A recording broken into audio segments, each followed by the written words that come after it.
Yo, it's your boy Bernard, and welcome to another episode of the Angry Blerd podcast, where I'm covering everything nerdy that has caught my eye this week. So I was supposed to have Chris on for the review of Captain America Brave New World. That still might happen if he wakes up. I don't know if he's asleep or not, but he didn't answer. So let's just go ahead and get into the news. So Marvel Rivals is thriving, as we all know, but apparently NetEase has decided to lay off its entire U.S. office and the game director despite its success. So NetEase released a statement on February 19th explaining the layoffs were made as part of organizational reasons and to optimize development efficiency for the game. So I saw that and I was like, okay, is there any particular reason why? But Thaddeus Sasser, who is one of the game developers, announced on LinkedIn that he, along with his entire Seattle team, were suddenly laid off. So he said, "My stellar talented team just delivered an incredible, successful new franchise of Marvel Rivals for NetEase games, and we were just laid off. Oh well, times are tough all over. Let's find these incredible people new jobs because we all need to eat." And he praised like his entire development team. Jack Burrows, who was also a former NetEase employee, posted saying that, it was an enormous pleasure to work with my American coworkers who joined me in this sad culling. Just couldn't dodge the big boot, I guess, no matter how big the success of the gig. Yeah, so they're just basically cutting corners everywhere. The only place that they're hiring is for their Barcelona branch. And it's crazy because like 2 days later, on the 21st, they just dropped the rest of the Fantastic Four. So the Thing and the Human Torch dropped, and I've been playing. I played with Ben because that would have just sounded crazy, the way I was about to word that. And he's a tank, obviously, but I feel like I would probably be better with Johnny. But every time I try to play, he's taken. So I don't know. So I got some comic book news, and I'm going to go into it now, but I'm more than likely going to go into it again next week when I cover previews, because this is it looks like it's a bunch of stuff that's coming out for May. And after I do that, I'm going to get into like some other stuff. But let's go ahead and get into the one that I kind of brought up last week. So I told you guys that Marvel was planning on bringing Gwen Stacy, the original Gwen Stacy, back from the dead, and they just basically explained why they're doing it. They're turning Gwen Stacy into Deadpool. So yeah,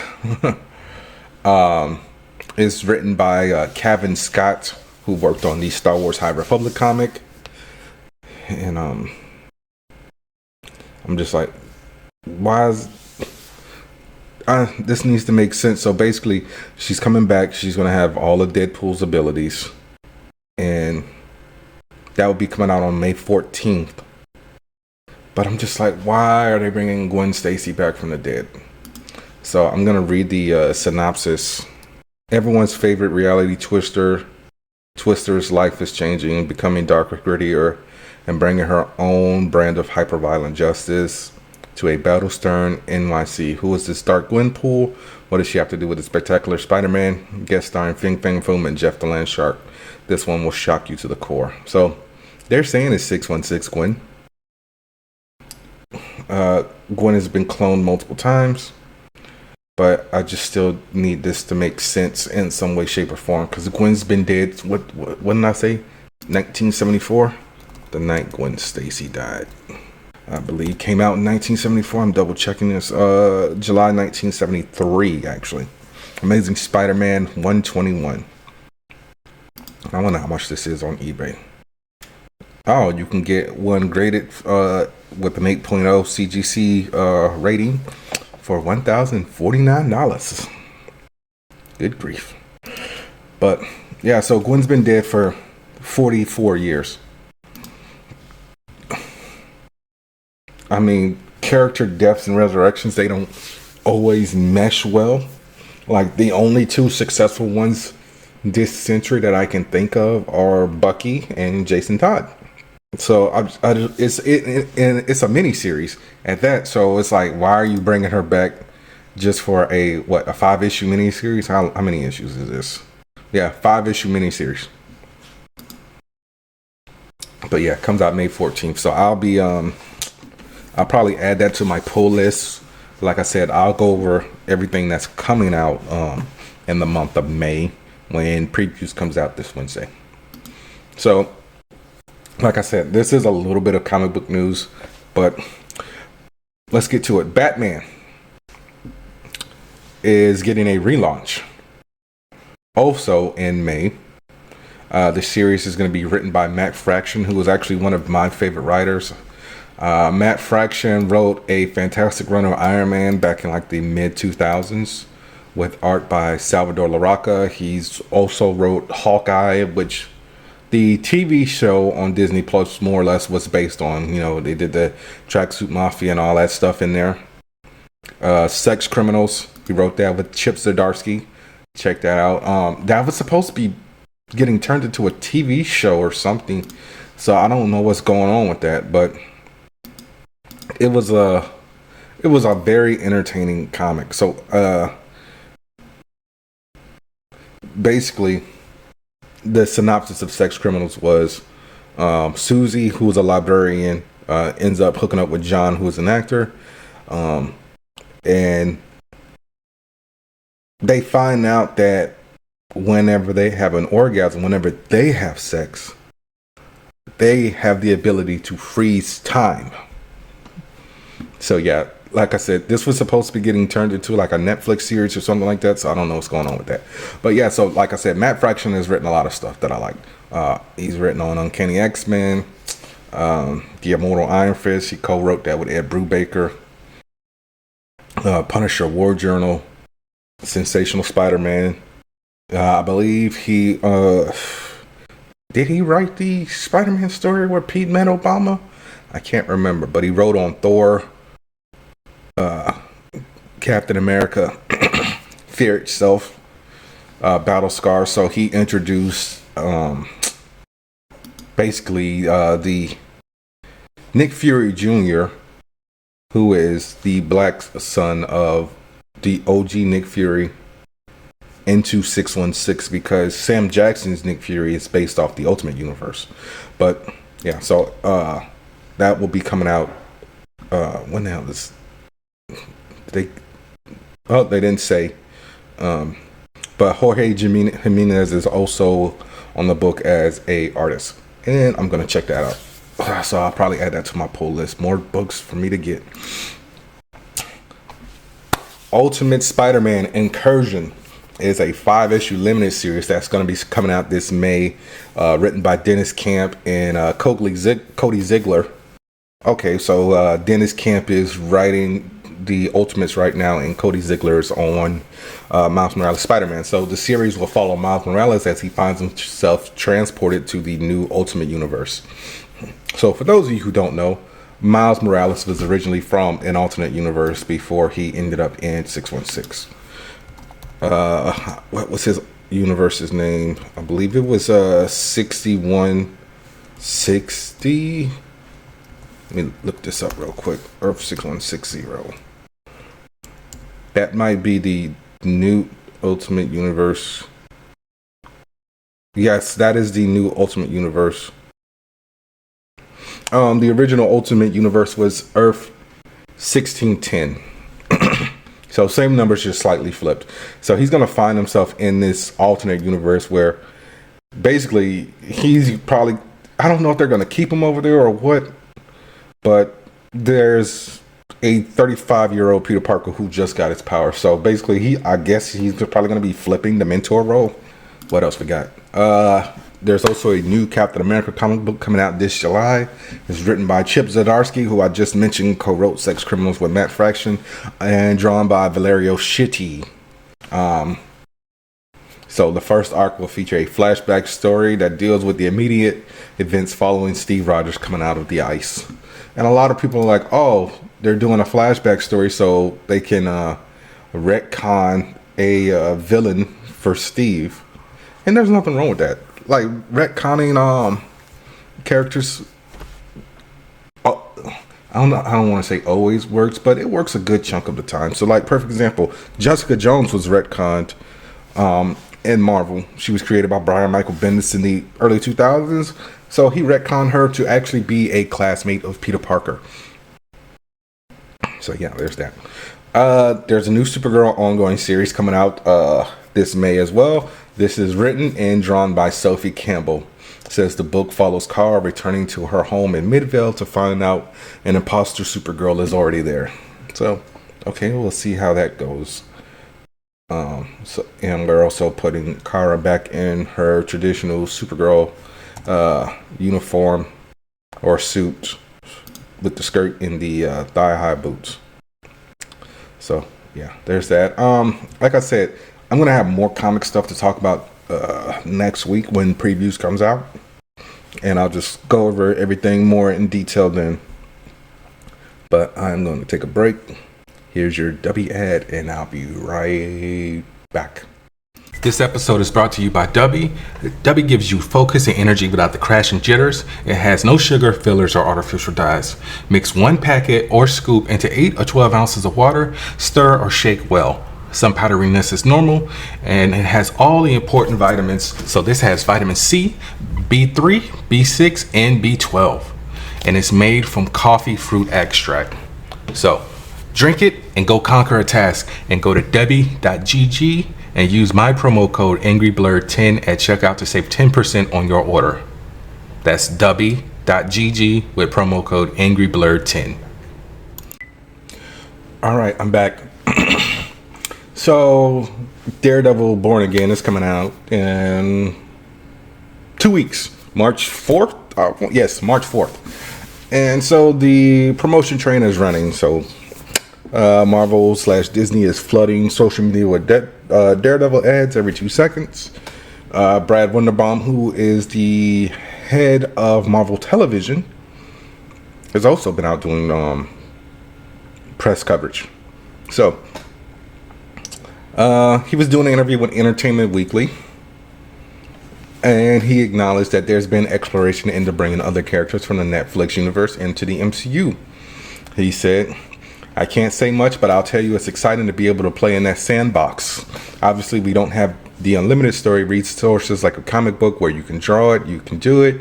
We're dealing with actors and time and a massive scale of production in order to build a cinematic universe, especially on television.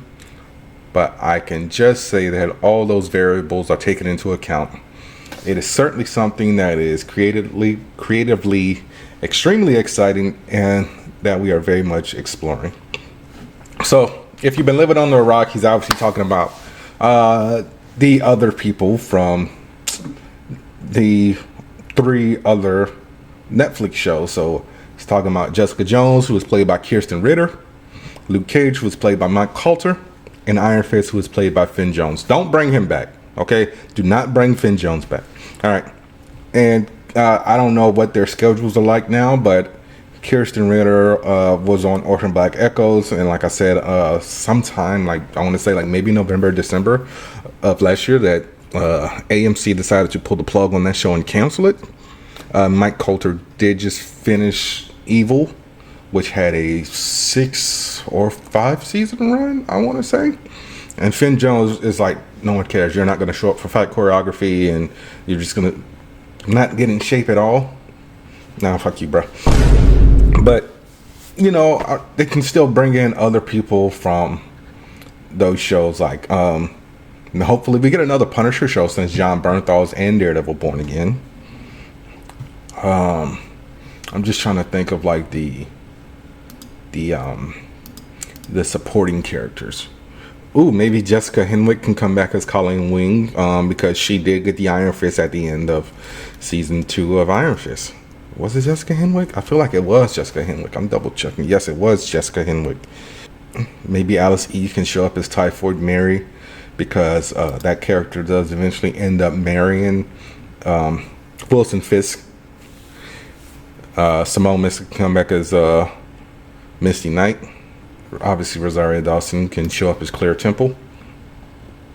Like, I'm just looking at the cast, and it's just like Tom Pelphrey can come back as Warden Meacham if he didn't die. I don't remember.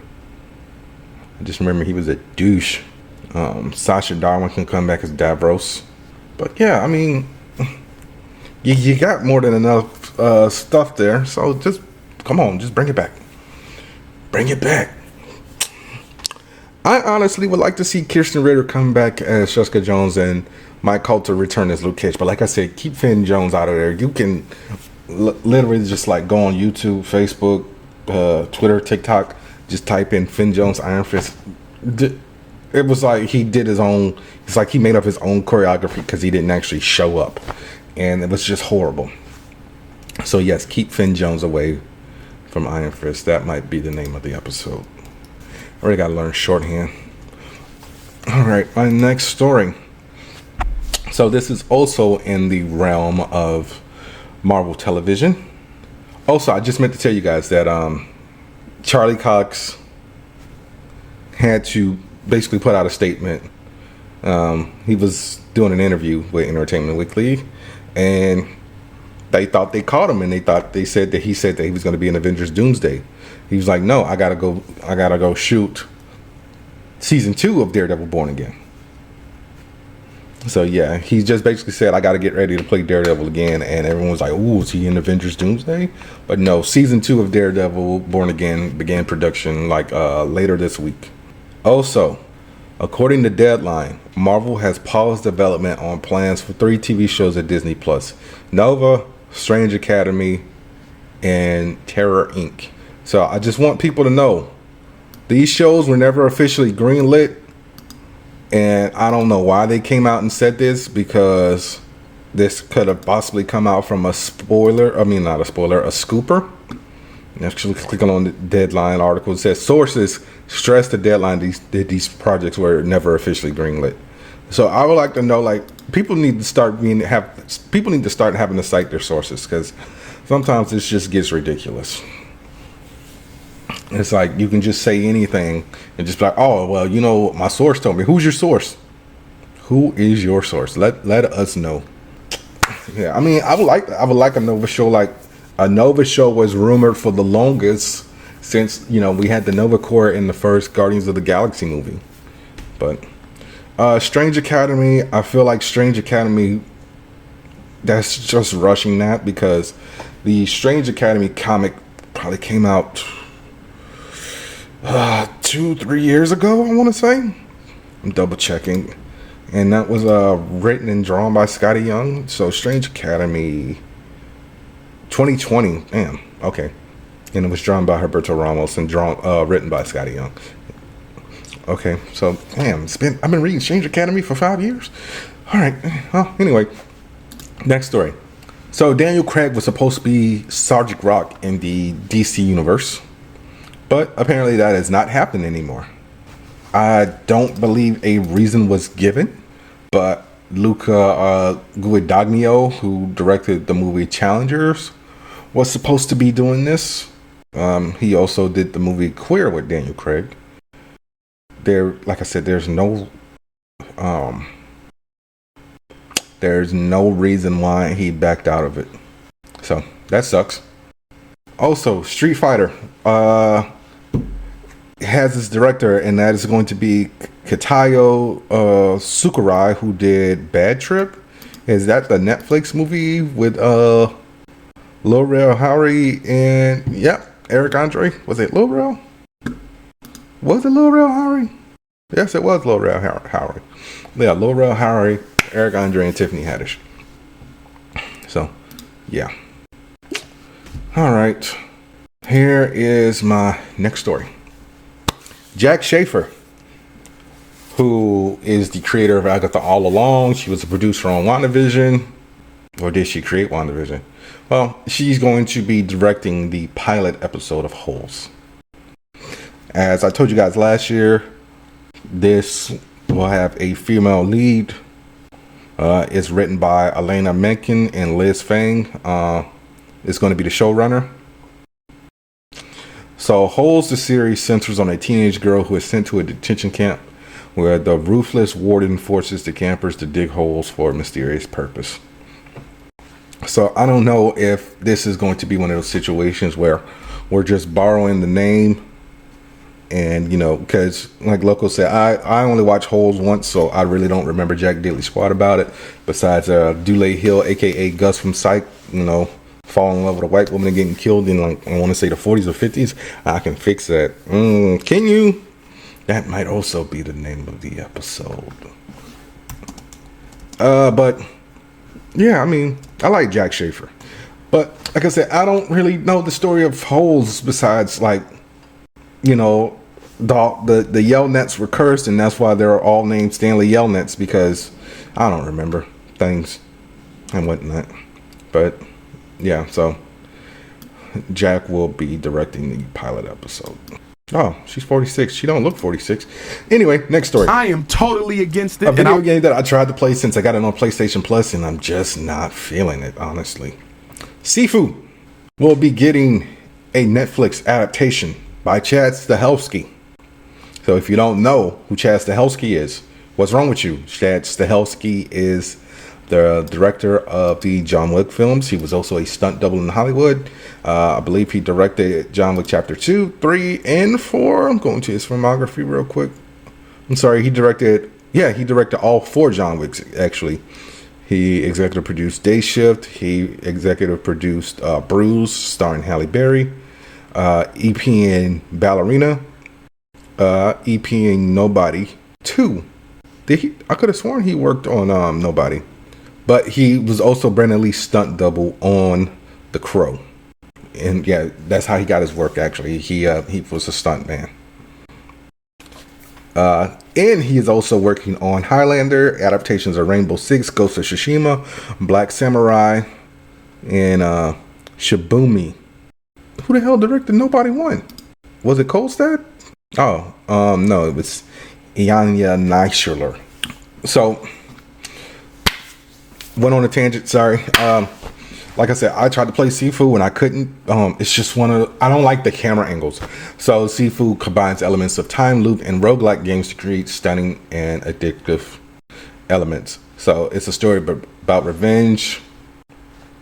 Your father basically gets killed by some samurais, and over the years, you become a master of martial arts yourself, and you basically go on, your kick-ass spree.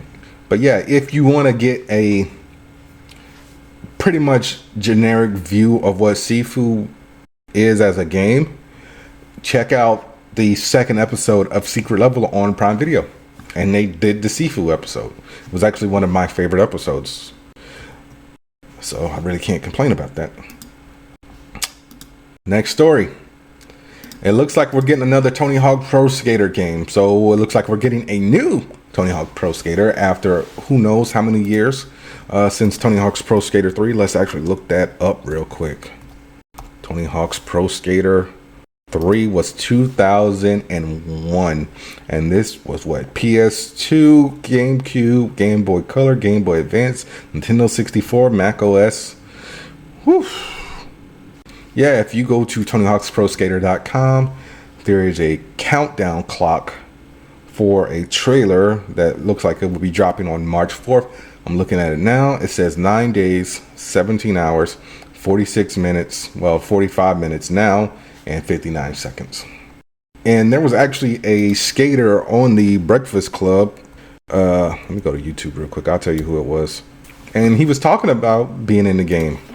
Hopefully he didn't give it away. Tyshawn Jones, that's what it was.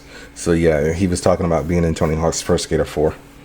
Well, I might get it. I bought 1 and 2 when they did the remaster. I just be buying stuff just to be buying it.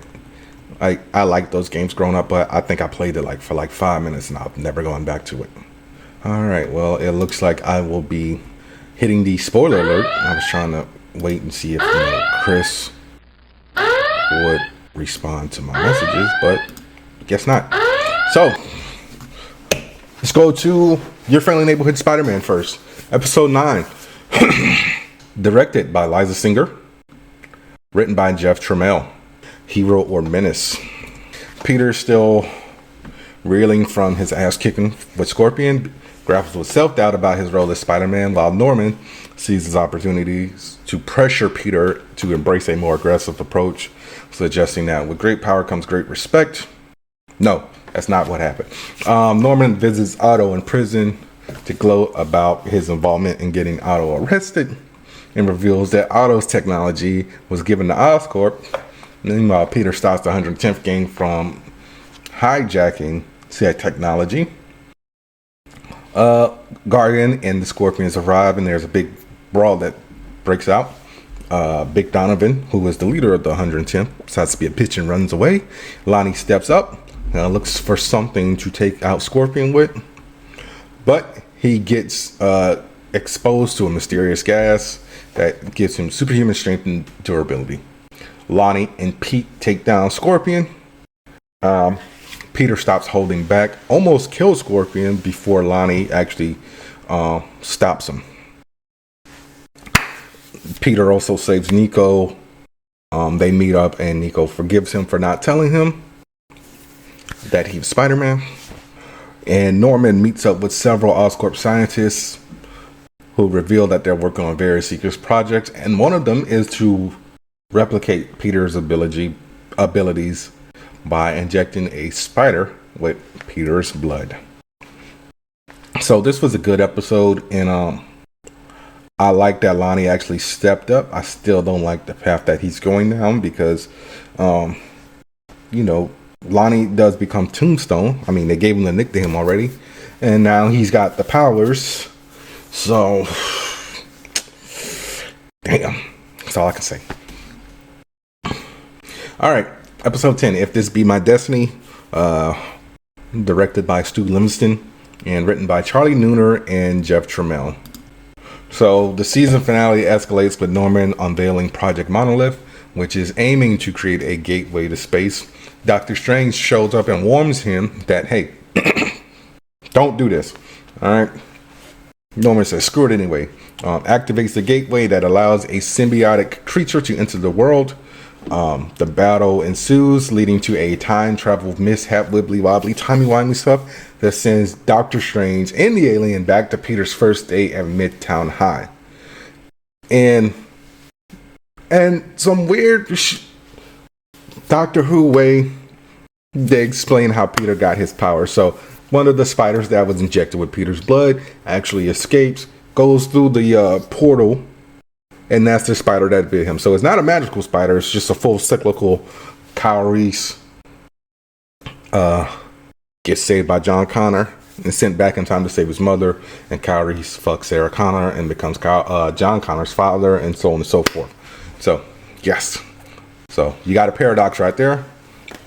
After they stop the threat, Peter asks Strange about what's going to happen to him, and he's like, look, I can't tell you the future because spoilers, but I think you'll be prepared for it. Oscorp is temporarily out of business due to the incident, and Peter and Nico convince Harry to start his own company, which is called the Worldwide Engineering Brigade, aka WEB, to support young innovators. And May goes to prison to visit somebody, and I'm like, hold on, wait a second. I'm like, is it Uncle Ben? Because they keep mentioning that Uncle Ben they lost Uncle Ben. I'm like, no, it's Richard Parker. So Richard Parker is in jail. And I was like, oh, crap. Also, Janine, who is one of the interns at Oscorp, is Deadpool's sidekick, who is Finesse. So I was like, okay, so we're doing a lot. We are doing a lot. Oh, and Lonnie lies to his mom about getting a job at Web just to go hang out with the 110th. And he slowly starts losing his melanin on his hands. So he is getting ready to become very chalky in good old Tombstone fashion. So, hell of a finale. I like the bootstrap paradox of it all, of the spider that bit Peter only got powers because the spider came from the future and they used Peter's blood to make said spider. it's always fun when you do wibbly wobbly, timey wimey stuff like that. Like, I thoroughly enjoyed this first season of Your Friendly Neighborhood Spider-Man. Only thing that I had an issue with was the lack of confidence they had in this show by doing, a 2-episode premiere, then dropping 3 episodes, and then dropping another 3 episodes, and then dropping 2 episodes. I would honestly prefer for them to drop them on a weekly basis, but that's just me. And I get the reason why they did it like this is so they can have a break week in between this and Daredevil. But honestly, they should have started this show 10 weeks. So if you would have started this show at the beginning of January, you would have been done by, March 4th. Well, anyway, what can you do? Let's go ahead and get into Invincible, Season 3, Episode 4. This was supposed to be easy. Directed by Tanner Johnson, and written by Helen Shang. All right. So Mark and Eve embark on a new venture by offering their services to a private security, as private security to a prison. Their first assignment coincides with Titan seeking Mark's assistance to protect his family from the criminal organization known as the Order, which is led by Mr. Liu. At first, he was hesitant. Mark becomes entangled in a prison break orchestrated by Liu, who transforms into a giant dragon to free Multipaw. Meanwhile, Eve devises a plan to generate income by marketing herself as Mark's agent for the prison. And while all this is going on, Oliver actually makes new friends by sneaking out at night and skateboarding in the park. Rex and Ray begin a relationship. And Machine Head actually breaks out of prison and kills Lou. Titan also asks to be released from the Order. And he just wants his city because he's cleaned it up. But somehow, Lou also survived. So I like this episode as well. I don't really have any bad notes to say about it whatsoever.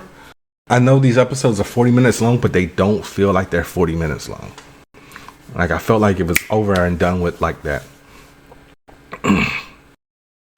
I like the fact that Mark is staying at home so he could be close to Oliver and Debbie.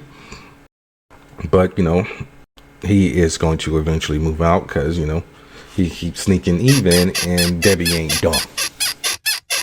All right. So, I'm going to try to call Chris one more time. See if he can hop on this Captain America review.